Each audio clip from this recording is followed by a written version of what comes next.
ఈరోజు బేకింగ్ సిరీస్లో పార్ట్ 2లోకి వచ్చేసాం.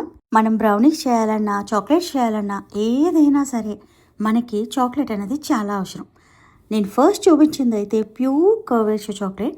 మీకు అది కాస్ట్లీ పడుతుంది అనుకుంటే కాంపౌండ్ చూపించాను కదా, మీకు నచ్చిన కంపెనీస్ అనేవి మీరు యూజ్ చేసుకోవచ్చు. నేను వాడే కోకో పౌడర్ అయితే ఇది కొద్దిగా కాస్ట్లీ పడుతుంది. మీకు ఇది ఎక్కువ అనిపిస్తే హర్షీస్ అయినా తీసుకోవచ్చు, లేదంటే రిక్కీ ఫీల్డ్ కంపెనీదైనా తీసుకోవచ్చు. లూజ్ది కోకో పౌడర్ అసలు వాడకండి. బేకింగ్ పౌడర్, బేకింగ్ సోడా కూడా మంచిగా ఉన్నది చూసుకోండి. ఎక్స్పైరీ డేట్స్ అవి ఉన్నాయో లేదో చూసుకొని అప్పుడు వాడుకోండి. నేను వాడేది అయితే అన్సాల్టెడ్ బటర్. మీరు ఏ కంపెనీస్ అయినా తీసుకోవచ్చు. ఫ్రెష్ క్రీమ్ అయితే అమూల్ది యూస్ చేస్తాను. నాన్ డైరీది అయితే ట్రోపోలేట్ యూస్ చేస్తాను. వెనిలా ఎసెన్స్ని బుష్ కంపెనీ తీసుకోండి, చాలా బాగుంటుంది. కలర్స్ అయితే మ్యాజిక్ బ్రాండ్వి జెల్ కలర్స్ యూస్ చేస్తాను.